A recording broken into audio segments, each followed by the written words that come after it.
नमस्कार साथियों, आज की वीडियो बहुत ही इंटरेस्टेड होने वाली है। आज मैं आपको बताना चाहता हूँ कि मैन टू मैन मार्केटिंग द्वारा आप अपनी जीत को कैसे सुनिश्चित कर सकते हैं। इसलिए अंत तक इस वीडियो में बने रहिए। साथियों, जो मैन टू मैन मार्केटिंग करती है वो आपकी टीम करती है। आपको सबसे पहले अपने बूथ को मजबूत करना पड़ेगा, एक बूथ अध्यक्ष बनाना पड़ेगा और बूथ अध्यक्ष के साथ में 9 सदस्यों की एक टीम बनानी पड़ेगी। मैन टू मैन मार्केटिंग का मतलब होता है अपने वोटों को एकजुट रखना, उनको फोर्टिफाई करके रखना और विपक्षी उम्मीदवार के वोटों पर बिखराव पैदा करना, उनमें तोड़फोड़ पैदा करना। साथियों, जो मैन टू मैन मार्केटिंग होती है वो फुटबॉल के मैदान से ली गई है कि जिस प्रकार जो विरोधी टीम के हर प्लेयर को कवर किया जाता है अपने प्लेयर द्वारा। जैसे फॉरवर्ड का जो खिलाड़ी होता है उसको फॉरवर्ड का खिलाड़ी ही कवर करेगा, इसी प्रकार जो स्ट्राइकर होता है उसको स्ट्राइकर ही कवर करेगा, जो डिफेंडर होता है उसको डिफेंडर ही कवर करेगा, जो अटैकर होता है उसको अटैकर ही कवर करेगा। और कोशिश की जाती है कि बॉल विपक्षी पाले में ही रहे ताकि वहाँ पे गोल लगने के चांसेस हो और जो बॉल है वो अपने पक्ष में ना आए। तो यही नीति है वो इलेक्शन को जीतने के लिए भी अपनाई जाती है। यहाँ पर एक एक वोट पर फोकस किया जाता है कि वो वोट अपने पाले में ही पड़े। साथियों, इसमें आपकी टीम को बहुत ज़्यादा काम करना पड़ता है। तो टीम मजबूती के लिए आपको एक अध्यक्ष बनाना पड़ेगा, उसके साथ 9 लोगों की टीम बनानी पड़ेगी। तो सबसे पहले काम जो ये होता है कि पहले आपको आइडेंटिफाई करना है कि कौन कौन से आपके जो बूथ हैं वो ग्रीन जोन में है, येलो जोन में है और रेड जोन में है। ग्रीन जोन में जो बूथ हैं उसमें तो मतलब आपका पलड़ा भारी होगा और इसमें आप कोशिश ये करना है कि जो वोट आपके पक्ष में है उनको किसी तरह से भी बिखरने नहीं देना है और कोशिश ये करनी है कि वो आपके साथ ही एकजुट रहें और आपके साथ ही जुड़े रहें। तो आपकी जो टीम के मेंबर हैं वो बराबर वोटरों से कांटेक्ट बनाए रखेंगे, उनसे मेल जोल बना के रखेंगे ताकि वे बिखरे नहीं। दूसरा आता है येलो जो बूथ होता है।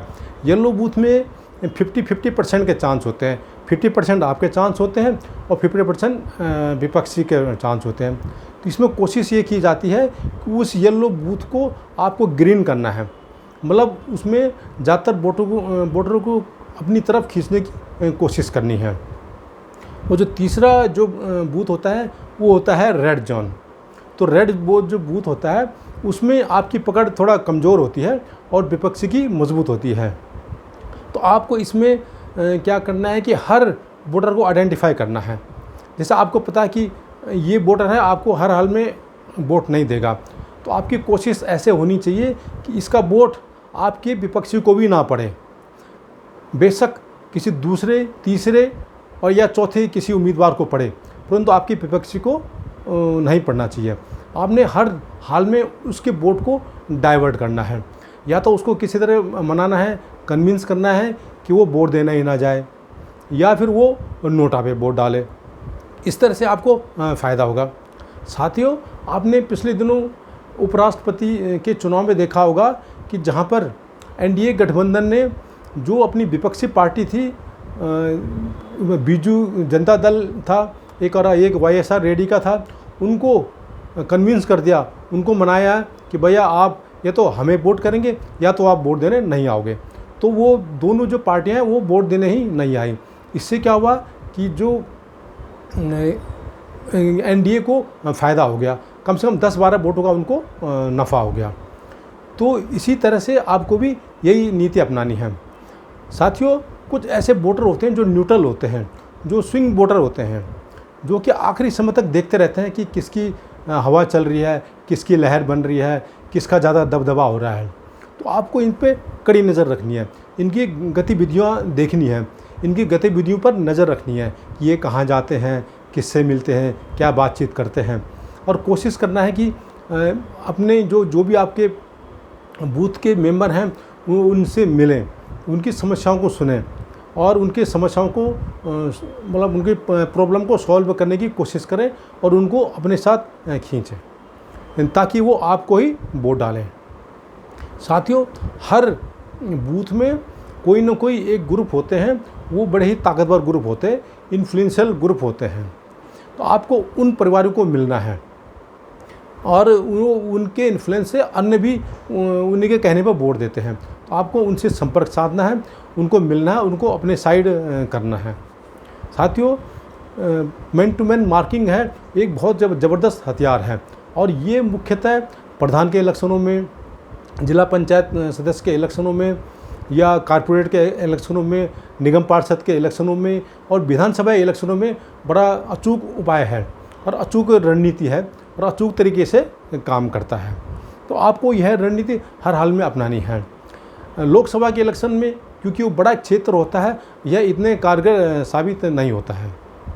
आपने देखा होगा कि पिछले दिनों ये बीजेपी ने नए नए तरीके अपनाए हैं इलेक्शन जीतने के।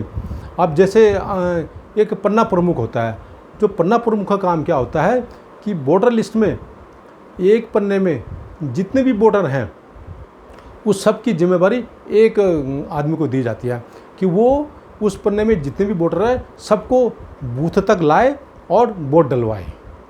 इसी प्रकार एक भवन प्रमुख होता है। एक भवन में आजकल लगभग 100, 200, 250, 300 तक वोटर होते हैं। तो भवन प्रमुख का जो काम ये होता है कि वह भवन में जितने भी वोटर हैं उनको बूथ तक लाए और उनको वोट डलाए, ये उसकी जिम्मेदारी होती है। तो यहाँ तक मतलब बूथ का काम होता है।